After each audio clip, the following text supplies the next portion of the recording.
Rupert Murdoch was set to lose control of Sky TV last night as he dramatically lost a multi-billion-pound poker game after being outbid by US cable giant Comcast. The bid for the British company by Murdoch's 21st Century Fox of £15.67 per share, valuing the company at £27 billion, fell far short of Comcast's bid of £17.28 per share, valuing Sky at over £30 billion. The announcement came after a day-long secret auction conducted by Britain's takeover panel, in which bidding went to the maximum 3 rounds. Share this article. Share at the central London HQ of Roby Warshaw, one of the Comcast advisors on the bid. Businessmen emerged shortly after the 7 p.m. announcement declaring victory. Sky's independent directors last night recommended Comcast's bid to shareholders, who will have to vote to approve the deal. Brian Roberts, chairman and chief executive of Comcast, said last night, "This is a great day for Comcast. We couldn't be more excited by the opportunities in front of us. We now encourage Sky shareholders to accept our offer." Owning Sky, with its 23 million subscribers, will give Comcast the lucrative rights to broadcast Premier League football. Yesterday's auction was a poker game with the highest stakes imaginable, the future of Sky TV. In what one source described as a deep blackout, the rival teams of bankers from Fox and Comcast were hunkered down behind closed doors across London from Friday evening in war rooms as they prepared their bids. As global markets awaited the result of one of the most astonishing takeover dramas ever, bankers, media barons and lawyers sweated out the day, crunching the figures in shirt sleeves. Some city insiders compared the nerve-jangling tension to Sky's own high-octane hedge fund drama Billions. The quick-fire auction was hosted by the takeover panel after both Fox and Comcast refused to declare a final regular offer for Sky. It was believed Mr. Murdoch, 87, was controlling his operation from his majestic 20-room top-floor apartment on Fifth Avenue, overlooking New York Central Park. The other major player in the drama was the Walt Disney Company and its charismatic chairman and chief executive Bob Iger, 67, also believed to be closely monitoring events from his palatial Los Angeles home. His input was crucial as Disney is in the process of buying Fox, so Iger would have to give his final approval for the Fox offer. Iger, touted as a potential U.S. presidential candidate, was victorious earlier this year in the £55 billion takeover of the bulk of 21st Century Fox's entertainment assets, including its 39% stake in Sky. Fox had been trying to take over the 61% of Sky it does not already own for years. In 2011, Fox abandoned an effort to take over the full company following a phone hacking scandal at the Murdoch-owned News of the World. In December 2016, Murdoch tried again, offering £10.75 per share. But Fox faced questions over whether it was a fit and proper owner and whether the deal would give Murdoch too much power. Regulators eventually agreed that the sale could go through as long as Sky News was spun off in an effort to protect its editorial integrity. Enter Brian Roberts, 59, the American billionaire boss of Comcast, who lost out to Disney in the battle for Fox, but then, partly inspired by a chat with a London cabbie who gave him chapter and verse on the rival services of Sky and Virgin Media, decided to launch a counter-bid for Sky, eventually reaching £26 billion for the entire company. The auction began on Friday evening after London markets closed, with Fox, whose earlier bid stood at £24. $5 billion, allowed to go first. The first bid was emailed and telephoned into the takeover panel's City HQ, then shared immediately with Comcast.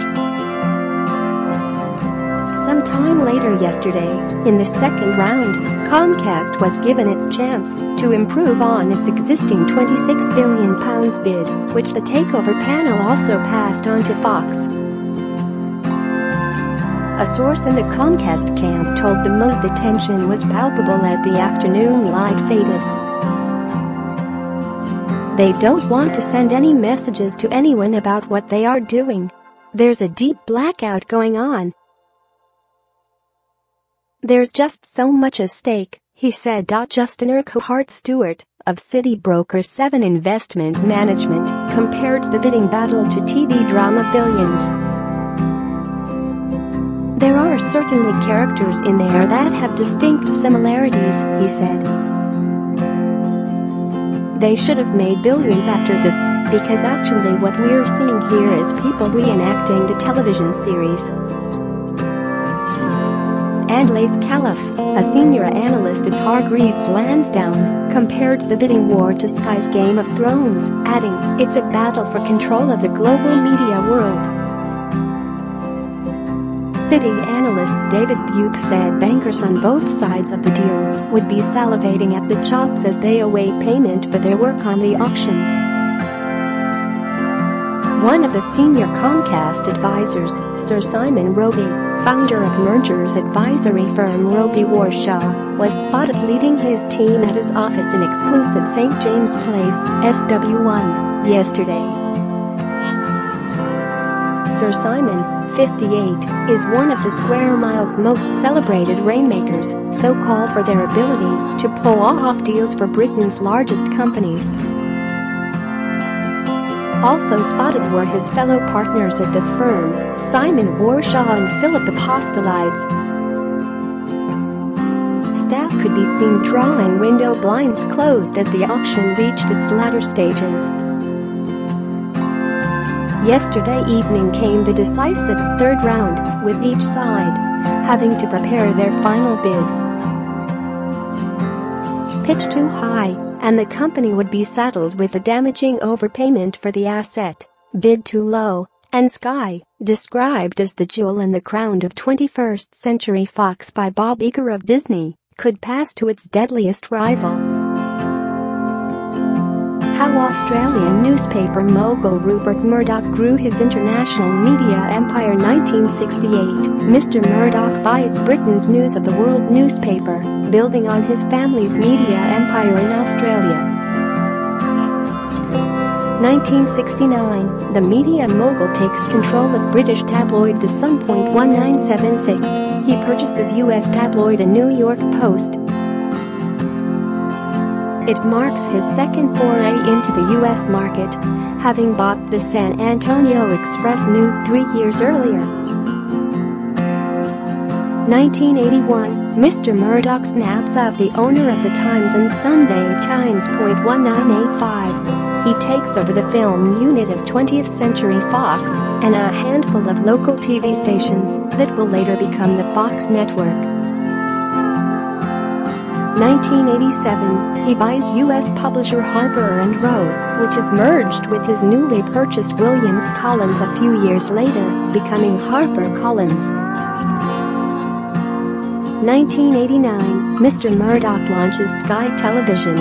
1 year later it is merged with TV company British Satellite Broadcasting, BSB, to become Skib. 1996, he launches the American Fox News Channel, which becomes a major U.S. cable network. 2005, the media mogul makes his first major foray into web-based media, buying social networking site Misbus, which struggles after Facebook gains dominance. It is sold by 2011. He later calls the purchase a huge mistake. 2007, Mr. Murdoch acquires financial news organization The Wall Street Journal. 2011. His media empire is hit with a major scandal after it was revealed that journalists at the News of the World ordered the phone of murdered schoolgirl Millie Dowler to be hacked. It later emerged that thousands of others were targeted by phone hacking. The news led to the closure of the newspaper. 2011. News Corporation makes an offer to acquire the Skib, but is forced to abandon its plans after becoming embroiled in a phone hacking scandal.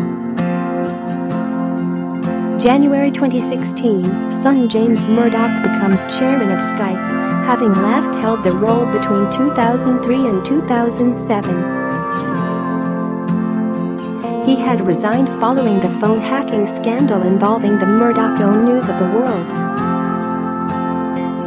The return